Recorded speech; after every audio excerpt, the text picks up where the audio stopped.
বিসমিল্লাহির রহমানির রহিম। পড়ো তোমার সেই প্রভুর নামে, যিনি তোমাকে সৃষ্টি করেছেন।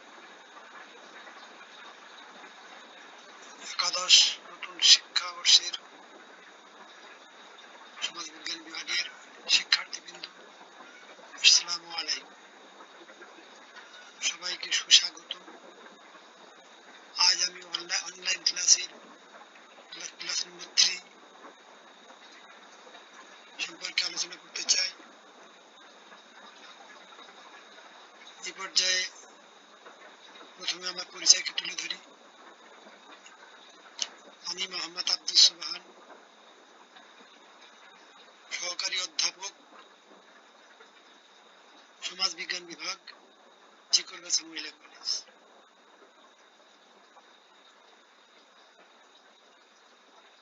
আমি যে জিকরগাছা মহিলা কলেজের শিক্ষার্থীর উদ্দেশ্যে বলতে চাই, তোমাদের ক্যাম্পাসের এক অংশ দেখা যাচ্ছে, এটা হলো জিকরগাছা মহিলা কলেজ। তোমাদেরকে জানাই সুস্বাগত। এখানে একটা উক্তির কথা না বললে হয়, শিক্ষা হচ্ছে সত্যের অনুসন্ধান। কথাটি বলেছেন সক্রেটিস।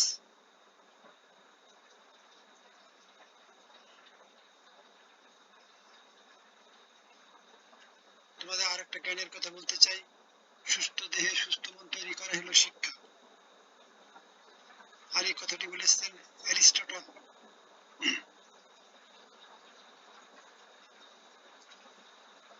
আজ আমি তোমাদের সমাজবিজ্ঞান প্রথম পত্রের প্রথম অধ্যায়ের বিষয় কোড 117 সম্পর্কে আলোচনা করতে চাই। এই প্রথম অধ্যায়ের আলোচ্য সূচি হল সমাজবিজ্ঞানের উৎপত্তি ক্রম বিকাশ। আর এই ক্ষেত্রে আমি সমাজবিজ্ঞানের পরিধি সম্পর্কে আলোচনা করতে চাই। এর আগে আমি সমাজবিজ্ঞানের সম্পর্কে একটা ধারণা, সমাজবিজ্ঞানের প্রকৃতি ও তার পাঠের প্রয়োজনীয়তা সম্পর্কে আলোচনা করেছি। আমি এই তৃতীয় ক্লাসে তোমাদেরকে সমাজবিজ্ঞানের পরিধি সম্পর্কে কথা বলতে চাই।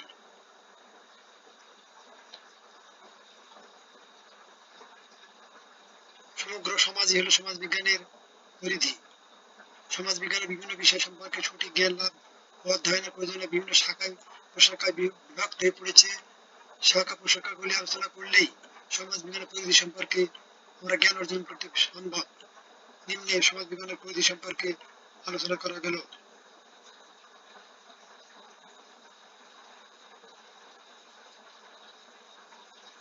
এই ছকের মধ্যে আমরা দেখি এখানে আমরা কি কি বিষয় নিয়ে আলোচনা করতে পারি। এখানে একটা খেয়াল করো তোমরা, এখানে আছে সোসাইটি, সমাজ, সামাজিক স্তর বিন্যাস, সামাজিক অসমতা, সম্প্রদায়, ফ্যামিলি, অপরাধ, সামাজিক গবেষণা, ধর্ম, অর্থনীতি, রাজনীতি।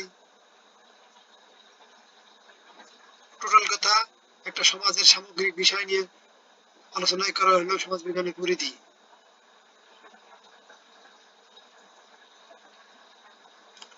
প্রথমে আমি সমাজবিজ্ঞান পরিধি সম্পর্কে আলোচনা করতে চাই। ফ্যামিলির কথা বলতে চাই, অর্থাৎ পরিবারের কথা বলতে চাই। এখানে একটা পরিবারের চিত্র দেওয়া আছে, বিশেষ করে নিচের চিত্রটা দেওয়া আছে আর একটা পরিবারের চিত্র, যেটা আমরা হবে সকলে চিনি। ইনি ছিলেন সাবেক প্রেসিডেন্ট আমেরিকার বারাক ওবামা। তার সব পরিবারের ছবিটা এখানে দেখানো হলো।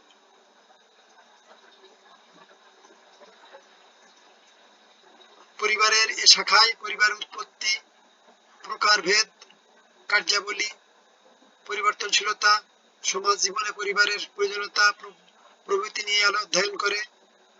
পরিবারের সমাজবিজ্ঞান বিবাহের ধরন, প্রকৃতি, রীতিনীতি, বিবাহের গুরুত্ব, জ্ঞাতি সম্পর্ক ইত্যাদি বিষয় নিয়ে আলোচনা করে। অর্থাৎ পরিবার হলো সমাজবিজ্ঞানের একটা উল্লেখযোগ্য শাখা।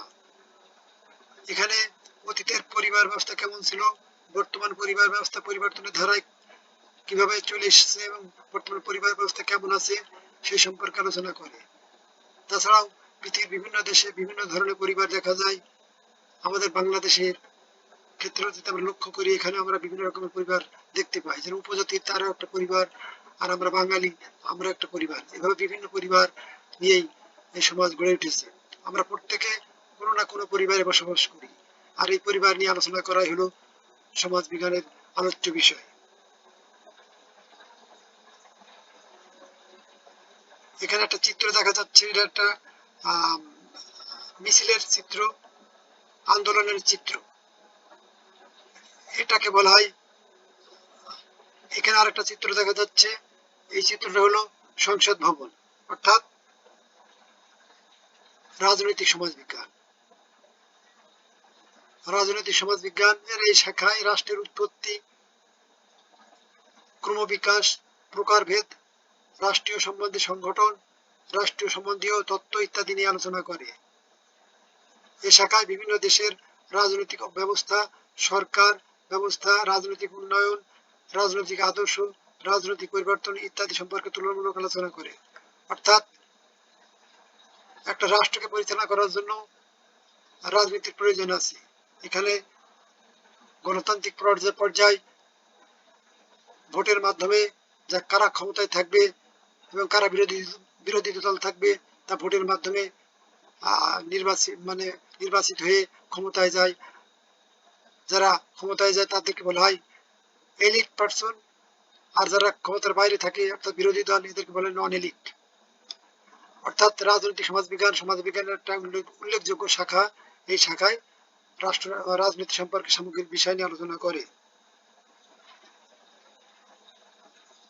এখানে একটা চিত্র দেখা যাচ্ছে, এখানে কিছু লোক সালাত আদায় করছে। উপরে একটা চিত্রে সৃষ্টিকর্তার কাছে হাত তুলে দোয়া করছে, অর্থাৎ এটা হলো ধর্মীয় সমাজ বিজ্ঞান। একটা মসজিদ সহ এখানে চিত্র দেওয়া আছে, অর্থাৎ এটা হলো ধর্মের সমাজ বিজ্ঞান। সমাজ জীবনে ধর্মের প্রভাব খুবই গুরুত্বপূর্ণ। ধর্মের সমাজ বিজ্ঞানের এই শাখায় ধর্মের উৎপত্তি, বিকাশ, ধর্মের গুরুত্ব, কার্যাবলী, বিভিন্ন সমাজে ধর্মের প্রভাব ইত্যাদি নিয়ে আলোচনা করে। অর্থাৎ ধর্ম মানব জীবনকে একটা ব্যাপকভাবে পরিবর্তন করে। ধর্ম এমন একটা বিষয় যা মানব জীবন সুন্দর, সঠিক, ন্যায়ের পথে পরিচালিত করে। পৃথিবীতে বিভিন্ন ধর্মের লোক বসবাস করে। এই ধর্ম সম্পর্কে বিভিন্ন দেশের বিভিন্ন ধর্ম সম্পর্কে আলোচনা করা হয় সমাজ বিজ্ঞানের আলোচ্য বিষয়। কোন দেশের কত রকমের ধর্ম আছে, যেরকম ইসলাম ধর্ম, হিন্দু ধর্ম, বৌদ্ধ ধর্ম, খ্রিস্টান ধর্ম, এরকম আরো অনেক ধর্মের সমাজ আছে যেটা পৃথিবীতে আমরা লক্ষ্য করি। এই সমস্ত ধর্মের বিভিন্ন দিক নিয়ে সমাজ বিজ্ঞান আলোচনা করে। এই জন্য ধর্ম সমাজ বিজ্ঞানের একটা উল্লেখযোগ্য শাখা।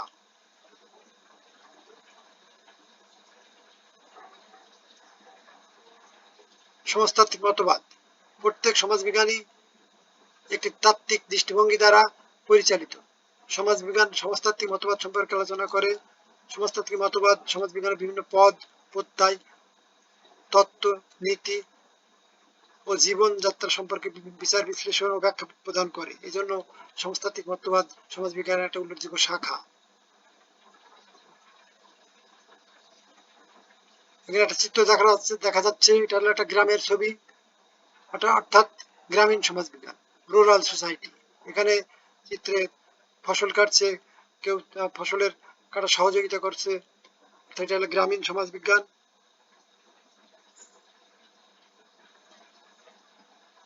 গ্রামীণ সমাজ বিজ্ঞানের একটা সমাজ কাঠামো, অনুষ্ঠান প্রতিষ্ঠান, গ্রামীণ সমাজের স্তর বিন্যাস, ক্ষমতা কাঠামো, নেতৃত্বের ধরন ইত্যাদি নিয়ে আলোচনা করে। গ্রামীণ কৃষি কাঠামো, অর্থনীতি, বিবাহ, পরিবার, জ্ঞাতি সম্পর্ক, গ্রামীণ সমাজের উপর নগরায়ন ও শিল্পায়নের প্রভাব ইত্যাদি নিয়ে আলোচনা করে।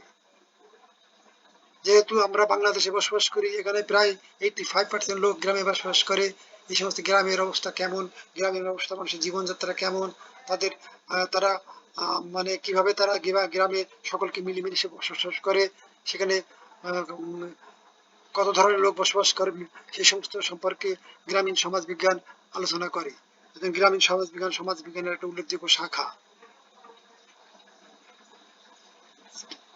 এই চিত্রটাই আমরা শহরের কিছু ঘর বাড়ির ছবি দেখছি, অর্থাৎ এটা হলো নগর সমাজ বিজ্ঞান।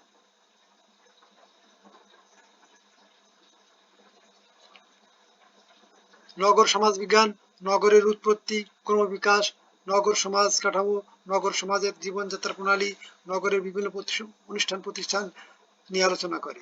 এছাড়াও শিল্পায়ন ও নগরায়নের ইতিবাচক ও নেতিবাচক প্রভাব সমূহ সহ বিভিন্ন দিক নিয়ে আলোচনা করে। অর্থাৎ নগর জীবনে মানুষের জীবনযাত্রা কেমন, সেখানে মানুষ কিভাবে জীবনযাত্রা করে, কত ধরনের কি ধরনের লোক বসবাস করে এবং সেখানে মানে নগর ব্যবস্থা কেমন, এই সমস্ত বিষয় নিয়ে নগর সমাজ বিজ্ঞান আলোচনা করে। আসলে গ্রাম এবং নগর সমাজের একটা তুলনামূলক আলোচনাও এখানে চলে আসে। যেরকম গ্রামীণ সমাজ বিজ্ঞানের জীবনযাত্রার মানুষের মধ্যে সংঘবদ্ধ রূপ লক্ষ্য করা যায়, কিন্তু নগর সমাজের সেখানে মানুষের মধ্যে অত সংঘবদ্ধতা লক্ষ্য করা যায় না। প্রত্যেক মানুষ তার নিজ নিজ কর্মে ব্যস্ত এবং সারাদিন সেই তাদের কর্ম নিয়েই ব্যস্ত থাকার কারণে এখানে একের উপরের সাথে সম্পর্ক গ্রামীণ সমাজ বিজ্ঞানের মতো নয়। এইভাবে গ্রামীণ সমাজ বিজ্ঞান ন্যায় নগর সমাজ বিজ্ঞান নগরের বিভিন্ন বিষয় নিয়ে আলোচনা করে। এজন্য নগর সমাজ বিজ্ঞান একটা উল্লেখযোগ্য শাখা।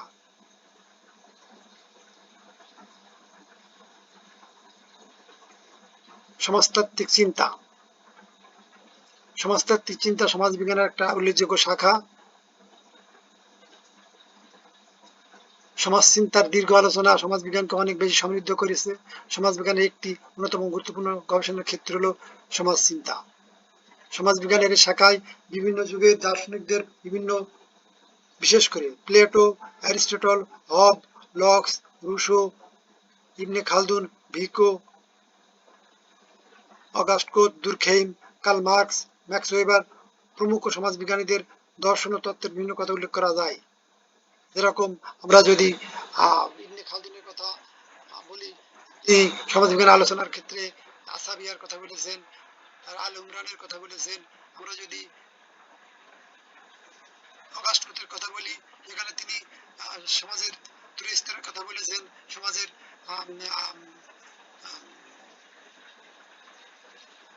আরেকটা কথা হলো সে তিনটে শাখার ভিতর উল্লেখযোগ্য একটা শাখা হলো পজিটিভ, মানে দৃষ্টবাদ। এই দৃষ্টবাদও তার একটা সমাজ চিন্তার একটা উল্লেখযোগ্য দিক। এছাড়াও কার্ল মার্কসের শ্রেণী সংগ্রাম, দ্বান্দ্বিক বস্তুবাদ, এগুলো হলো তাদের চিন্তা চেতনার আলো উল্লেখযোগ্য তত্ত্ব। এই সমস্ত বিষয় নিয়ে সমাজ বিজ্ঞান আলোচনা করে। একটা চিত্র হলো এখানে জনসংখ্যা অর্থাৎ সোশ্যাল ডেমোগ্রাফি। সামাজিক জনবিজ্ঞান, সমাজ বিজ্ঞানের একটা উল্লেখযোগ্য শাখা। এই শাখায় সামাজিক জনবিজ্ঞান জনসংখ্যা কাঠামো, জনসংখ্যা বন্টন, জনসংখ্যা সমস্যা, জনসংখ্যা ঘনত্ব ইত্যাদি নিয়ে আলোচনা করে। এই শাখায় জনসংখ্যা বৃদ্ধির কারণ, প্রভাব, প্রতিকার সহ জনসংখ্যার স্থানান্তর, এক স্থান থেকে অন্য স্থানে গমন, আন্তর্জাতিক পর্যায়ে জনসংখ্যার অভিবাসন সম্পর্কে আলোচনা করে। অর্থাৎ জনসংখ্যা সম্পর্কে সামগ্রিক বিষয় নিয়ে আলোচনা করাই এই শাখার উল্লেখযোগ্য কাজ। যেরকম আমাদের বাংলাদেশে একটা জনবহুল দেশ, এখানে অধিক জনসংখ্যা বাংলাদেশের একটা সমস্যা। তাই এখানে এই সমস্ত সমস্যাগুলো কিভাবে সৃষ্টি হচ্ছে, কিভাবে সমস্যা আমাদের কি ধরনের সমস্যা সৃষ্টি করে এবং এর প্রভাব সমাজ জীবনে কেমন করে পড়ে এবং কিভাবে আমরা এই সমস্যা থেকে দূর করতে পারি, সেই সমস্ত বিষয় নিয়ে সমাজ বিজ্ঞান আলোচনা করে। এই জন্য সামাজিক জনবিজ্ঞান সমাজ বিজ্ঞানের একটা উল্লেখযোগ্য শাখা। এটা পরিবেশের চিত্র, অর্থাৎ এটা হলো পরিবেশ সমাজ বিজ্ঞান।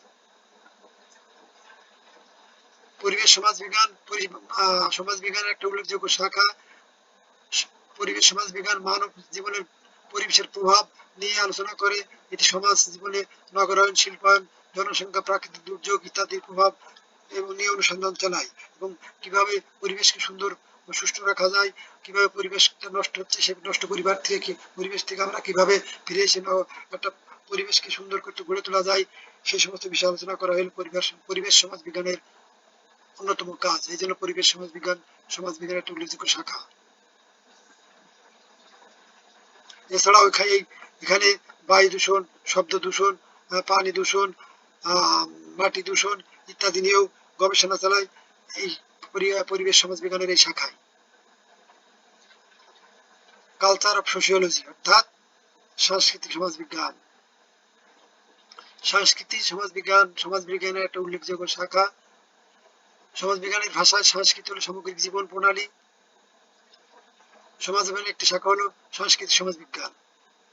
সংস্কৃতি সমাজবিজ্ঞান মূলত সংস্কৃতি ধরন, বস্তুগত সংস্কৃতি, অবস্তুগত সংস্কৃতি, উদ্ভব, বিকাশ ইত্যাদি নিয়ে আলোচনা করে। অর্থাৎ মানুষ হলো সাংস্কৃতিক জীব। সংস্কৃতি ছাড়া মানুষ চলতে পারে না। এজন্য সংস্কৃতির বিভিন্ন দিক নিয়ে আলোচনা করাই সমাজবিজ্ঞানের একটা উল্লেখযোগ্য শাখা।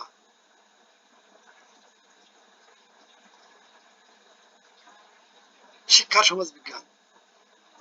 সমাজবিজ্ঞান এর এই শাখায় শিক্ষা সমাজ গঠনের মূল ভিত্তি, মানব সমাজ জীবনের চাহিদা অনুযায়ী শিক্ষার লক্ষ্য ও উদ্দেশ্য নির্ধারিত হয়। সমাজবিজ্ঞান শিক্ষার লক্ষ্য ও উদ্দেশ্য, ভূমিকা, কার্যাবলী, বিভিন্ন শিক্ষার দর্শন, শিক্ষাদান পদ্ধতি, শিক্ষার সাথে সমাজ কাঠামোর সম্পর্ক, সমাজ জীবনের শিক্ষা প্রতিষ্ঠানের ভূমিকা ইত্যাদি নিয়ে বিশ্লেষণ করে। এই জন্য শিক্ষার সমাজবিজ্ঞানের একটা উল্লেখযোগ্য শাখা। ঐতিহাসিক সমাজবিজ্ঞান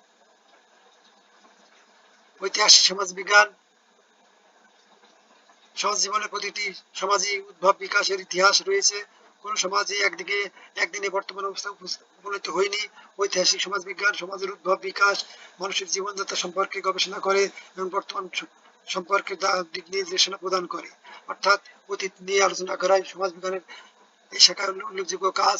অতীতের সমাজ ব্যবস্থা কেমন ছিল, সেই সমাজ ব্যবস্থা পরিবর্তন হয়ে বর্তমান কি ধারায় বর্তমান পর্যায়ে চলে এসেছে, এই সমস্ত বিষয় নিয়ে আলোচনা করা এই শাখার উল্লেখযোগ্য কাজ।